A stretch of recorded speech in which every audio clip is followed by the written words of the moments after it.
বিসমিল্লাহির রহিম। যে বিষয়টা আনা হয়েছে যে চাকরি থাকবে না, সেনাবাহিনীর প্রচলিত নিয়মে যেসব মামলাগুলি সেনাবাহিনী করতে পারে না, এই ধরনের অভিযোগ হলে তখন তাদের চাকরি থেকে বের করে দেওয়া হয়, অবসর দেওয়া হয়, কাউকে বরখাস্ত করা হয়, তারপর পুলিশকে সোপর্দ করে। এটাই হওয়ার কথা ছিল। এই আইনের কিন্তু দরকার ছিল না। তারপর যখন করছে পরিচ্ছন্ন হওয়ার জন্য এরা চাকরি থাকতে পারে না। আর এমন অপরাধ, ক্রাইম এগেন্সট হিউম্যানিটি, এখানে কোনোভাবেই চাকরি থাকার অবকাশ নাই। এখন আমার সবার কথা এক, আমারও কথা এক, ন্যায় বিচার ইনসাফ কায়েম হোক।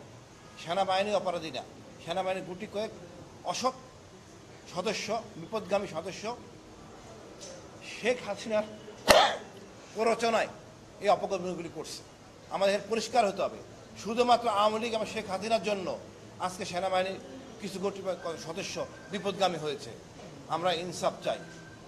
এই বিচার, এই আয়নাঘর আছে, এটা প্রকাশ করে 22 সালে। কেউ কোনো কথা বলেন নাই, কোনো জেনারেলও কথা বলেন নাই। উচিত ছিল। আজকে আমরা বিচার পাচ্ছি, আল্লাহ কাছে, মহান আল্লাহ কাছে শুক্রিয়া। জেনারেল ওয়াকারকে ধন্যবাদ, উনি কোঅপারেট করছেন, ওনারা ইনসাফ চাচ্ছেন, আমরাও ইনসাফ চাই। তবে একটু কথা আছে আমার। স্বরাষ্ট্র উপদেষ্টা সাবজেক্ট সৃষ্টি করছেন, আমি এর বিপক্ষে।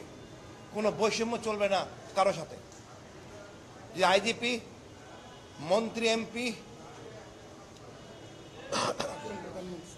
এবং অন্যান্য লোকেরা যদি কারাগারে থাকতে পারে, যে দেশের নিয়ম মতে কারাগারে থাকতে পারে, এনাদের একই জায়গায় থাকতে হবে।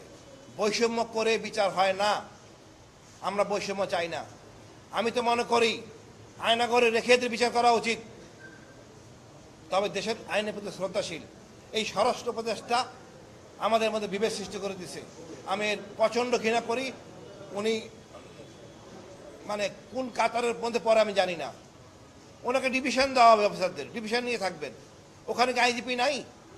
তিনি নাকি আইজিপির ঊর্ধ্বে। আমি মানে হতাশ। আমাদের তাজুল ভাই বা আইসিটি চরম ভালো কাজ করছে, এটা প্রকাশ করা যাবে না। মানে এটা ভাষা প্রকাশ করা যাবে না। যেই সাহসিকতা, যে ভূমিকা, যে একটা সংশয় ছিল, এটা এন্ড হয়েছে। বাট আপনি কোনোভাবে ক্যান্টনমেন্টে রেখে কোনো তথ্য পাবেন না। অনেকে বলতেছেন, আমি শুনছি একটা সররা বলতেছেন অনেকে নিরপরাধ, কারণ এরা কোনো কথা বলে নাই তদন্তের সময়। এই অফিসারদেরকে জিজ্ঞেস করা হয়েছে, এরা কথা বলে নাই। এখন যদি ক্যান্টনমেন্টে থাকে একই কাজই করবে। আমি এর ঘোর বিরোধী। দরকার হলে পুরো তদন্ত হবে, বাট কারাগারে রেখে, ওই ক্যান্টনমেন্টের ভিতরে এসি রুমে রেখে কাটা চামিচ প্লেটে এটা রাখা কোনোভাবে সম্ভব না। বৈষম্য হলে আমরা ন্যায় বিচার পাবো না। দেশের যারাই সাথে জড়িত, ন্যায় বিচার করতে হবে। আমি চাই না ওই সৈনিক, এই ধরনের লোকদের হামিদা সার্জেন্ট হোক, অফিসার যারা মনে প্রাণে কাজটা করতে, তাদের বিচার হওয়া উচিত এবং দেশের প্রচলিত আইনি বিচার হবে। ধন্যবাদ স্যার।